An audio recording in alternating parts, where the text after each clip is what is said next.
بسم اللہ الرحمن الرحیم۔ تمام تعریفیں اس اللہ کے لیے جو کمزوروں کی آہ سنتا ہے، جو ظالموں کی رسی ڈھیل دیتا ہے مگر بے حد حکمت کے ساتھ، جو اندھیروں میں امید کی روشنی پیدا کرتا ہے اور اپنے نبیوں کو معجزات کے ساتھ بھیجتا ہے۔ آج کی یہ داستان ایک نبی اور ایک بادشاہ کی نہیں، حق اور باطل کی ہے، نور اور اندھیرے کی ہے، صبر اور غرور کی ہے۔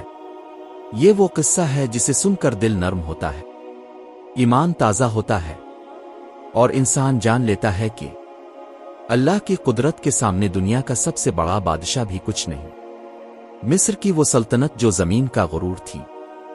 کہانی شروع ہوتی ہے مصر سے، نیل کے کنارے بسنے والی وہ عظیم سلطنت جس کے محلات آسمان کو چھوتے تھے، جس کی دیواروں پر سونے کی چمک تھی، جس کے دروازوں پر لشکروں کی طاقت اور جس کے تخت پر بیٹھا تھا فرعون۔ فرعون صرف بادشاہ نہیں تھا، وہ لوگوں کے سامنے دعویٰ کرتا تھا، میں ہوں تمہارا سب سے بڑا رب۔ دربار خاموش ہو جاتا، وزیر خوف سے کانپ اٹھتے اور جو نہ مانتا وہ زندہ نہ رہتا۔ اس کا ظلم حدوں کو چھو رہا تھا۔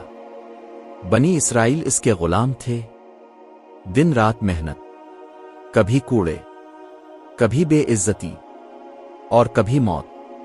انہیں کمزور سمجھ کر ان سے محل تعمیر کروائے جاتے، پہاڑ کاٹ کر پتھر لائے جاتے اور ان کی زندگی سے ساری خوشیاں چھین لی گئی تھی۔ مگر یہی وہ قوم تھی جس میں اللہ نے ایک نبی بھیجنا تھا۔ نبی کی آمد کا خوف، قاتلانہ حکم۔ ایک رات فرعون کے نجومی اس کے دربار میں جمع ہوئے۔ انہوں نے ستاروں کی چال دیکھ کر کہا، بادشاہ سلامت، بنی اسرائیل میں ایک لڑکا پیدا ہونے والا ہے جو آپ کی سلطنت کا خاتمہ کرے گا۔ فرعون کا غرور لرز اٹھا۔ اس نے کہا، اگر وہ بچہ پیدا ہوگا تو میں اسے پیدا ہوتے ہی قتل کر دوں گا۔ اس نے اعلان کروا دیا، آج سے بنی اسرائیل میں پیدا ہونے والا ہر لڑکا قتل کیا جائے۔ ماں کی گود خوف سے لرزنے لگی، باپ کی آنکھیں رونے لگیں۔ زندگی موت کی قید میں بدل گئی۔ لیکن اللہ کی تقدیر فرعون کے خوف سے بڑی ہے۔ موسی کی ولادت، رحمت کا نور۔ ان حالات میں ایک بچے کی پیدائش ہوئی اور یہی تھے حضرت موسیٰ علیہ السلام۔ جیسے ہی وہ پیدا ہوئے، ان کی والدہ کے دل میں اللہ نے الہام ڈالا، اگر تمہیں موسیٰ کی جان کی فکر ہے تو اسے ایک صندوق میں رکھ کر دریا میں چھوڑ دو، ہم اسے واپس لوٹائیں گے اور رسول بنائیں گے۔ یہ فیصلہ آسان نہیں تھا۔ ماں تھی، دل ٹوٹ رہا تھا، آنکھوں سے آنسو بہہ رہے تھے، لیکن اللہ کے حکم کے آگے دل جھکا ہوا تھا۔ اور یوں نیل کے پانیوں پر ایک ننھا صندوق بہتا گیا اور سیدھا فرعون کے محل کے دروازے تک جا پہنچا۔ محل کی خادمائیں حیران تھیں۔ جب انہوں نے صندوق کھولا تو ایک نورانی بچہ اندر مسکراتا ملا۔ فرعون کی بیوی عیسیٰ کا دل بھر آیا۔ انہوں نے کہا، یہ بچہ ہماری آنکھوں کی ٹھنڈک ہوگا، اسے قتل نہ کرو۔ اور وہی بچہ جسے قتل کرنے کی تلاش تھی، اب فرعون کے محل میں پلنے لگا۔ اللہ کی تدبیر دیکھو، جسے فرعون مارنا چاہتا تھا وہی اس کی گود میں آ بیٹھا۔ موسی کا بچپن، محل میں پلے مگر دل پاکیزہ۔ موسی بڑے ہوتے گئے، وہ شاہی لباس پہنتے تھے مگر دل میں عاجزی تھی۔ وہ بادشاہی محل میں رہتے تھے مگر طبیعت نرم تھی۔ ایک دن بچپن میں انہوں نے فرعون کی گود میں بیٹھ کر اس کا تاج زمین پر پھینک دیا۔ فرعون نے قتل کا حکم دیا، لیکن اللہ نے انہیں بچا لیا۔ یہ اشارات تھے کہ موسی کا دل کسی بادشاہ کے آگے نہیں جھکنے والا۔ جوانی میں بھی ان کی طبیعت میں عدل اور رحم غالب تھا۔ حادثہ اور مصر سے ہجرت۔ ایک دن موسی بازار میں آئے۔ انہوں نے دیکھا کہ ایک قبطی مصری بنی اسرائیل کے ایک کمزور آدمی کو ظلم کر رہا ہے۔ موسی آگے بڑھے اور ظالم کو روکا۔ ایک گھونسا مارا مگر وہ شخص مر گیا۔ یہ قتل حادثاتی تھا، ارادے سے نہیں، مگر فرعون نے موقع کو غنیمت جانا۔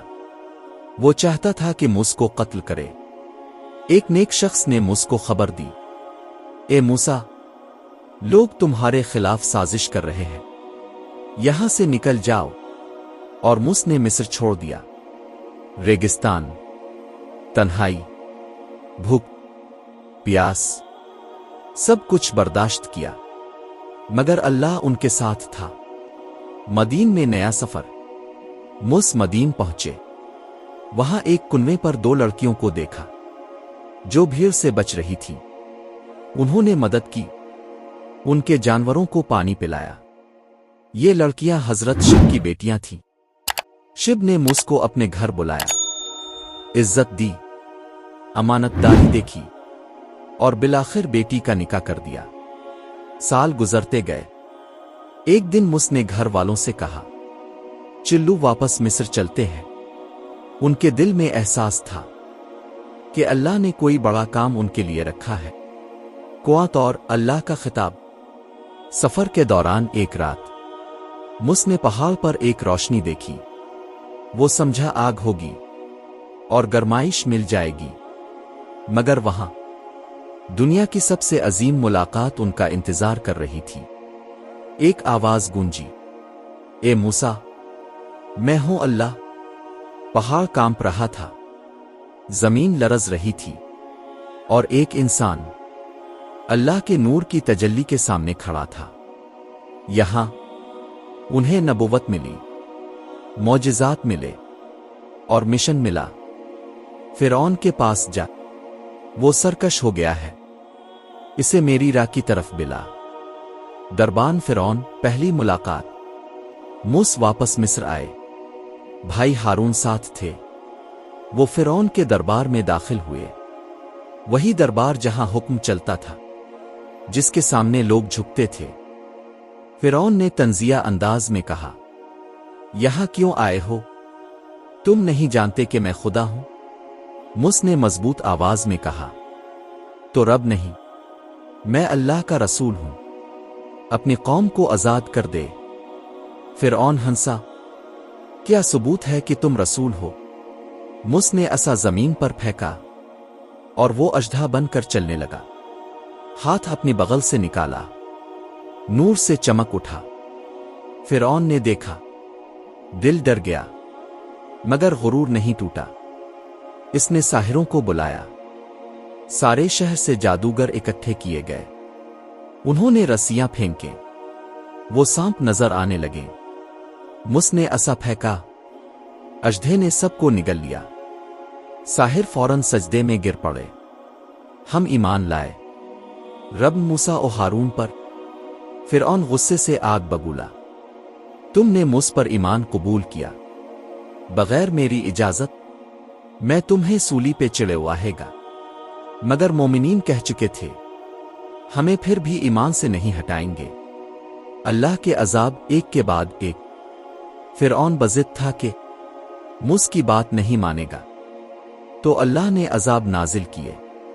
قحط، زمین بنجر ہو گئی، فصلیں سوکھ گئیں، بارش بند، بھوک پھیل گئی، ٹڈیاں، کھیت اجڑ گئے، لاکھوں ٹڈیاں ہر غلہ کھا گئیں۔ جی، لوگوں کے جسم بے چین، لوگ خارش سے پریشان ہو گئے۔ مینڈک، گھروں سے باہر نکلنا مشکل، ہر طرف مینڈک، کھانے میں، پانی میں، بستروں میں، پانی خون بن گیا۔ پیاس سے لوگ بے حال، لیکن پانی پیتے تو خون نکلتا۔ ہر بار فرعون کہتا، موسیٰ اپنے رب سے کہو عذاب ہٹا دے، میں تمہاری بات مان لوں گا۔ لیکن جیسے ہی عذاب ہٹتا، وہ وعدہ توڑ دیتا۔ یہ ہے ظلم کی عادت، توبہ زبان پر مگر دل میں تکبر۔ آخری حکم، فرعون کی ہلاکت کا وقت۔ آخرکار اللہ نے موسیٰ کو حکم دیا، بنی اسرائیل کو لے کر راتوں رات نکلو، ہم تمہیں نجات دیں گے۔ موسیٰ اپنی قوم کے ساتھ خاموشی سے نکلے۔ رات گہری تھی، آسمان پر تارے اور دلوں میں خوف کے ساتھ یقین بھی۔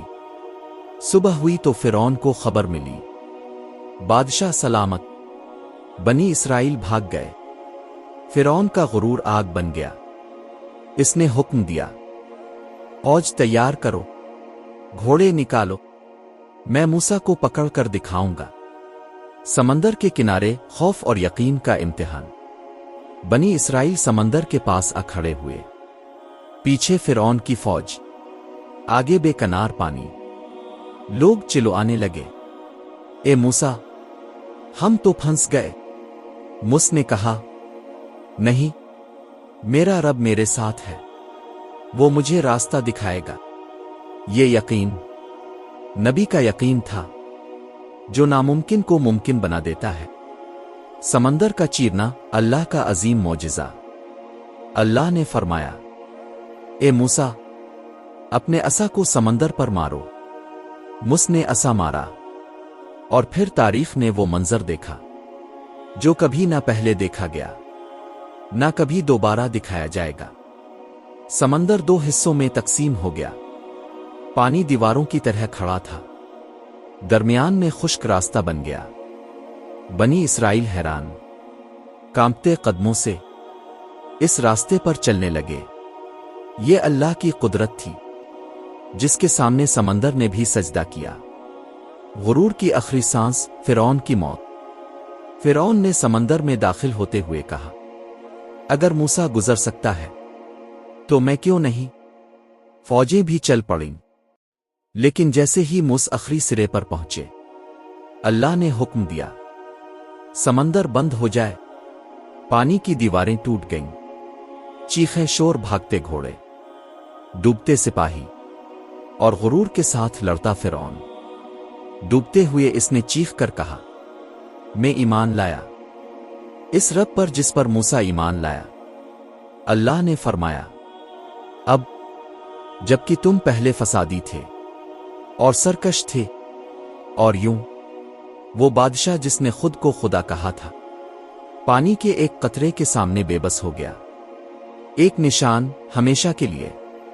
اللہ نے فرعون کے جسم کو بچا لیا، تاکہ آنے والے زمانوں کے لوگ اسے دیکھ کر سمجھیں کہ دنیا کا سب سے طاقتور انسان بھی اللہ کے مقابلے میں کچھ نہیں۔ وہ جسم آج بھی دنیا کے میوزیم میں موجود ہے۔ یہ چیخ چیخ کر کہتا ہے، غرور انسان کو ہلاکت میں لے جاتا ہے۔ موسیٰ کی قوم، نجات اور شکر۔ سمندر پار کرنے کے بعد بنی اسرائیل سجدے میں گر گئے۔ انہوں نے اللہ کا شکر ادا کیا۔ وہ قوم جو کل تک غلام تھی، آج آزاد کھڑی تھی، اور یہ سب اللہ کی رحمت اور ایک نبی کے صبر کی وجہ سے تھا۔ اس داستان کا پیغام، یہ صرف ماضی کا واقعہ نہیں، یہ ہر انسان کے لیے نصیحت ہے۔ جب ظلم حد سے بڑھ جائے تو اللہ کی مدد قریب آ جاتی ہے۔ صبر سب سے بڑی طاقت ہے۔ غرور انسان کو اندھا کر دیتا ہے۔ جو اللہ پر بھروسہ کرے، اس کے لیے سمندر بھی راستہ بنا دیتا ہے۔ اور یاد رکھو، حق ہمیشہ غالب رہتا ہے۔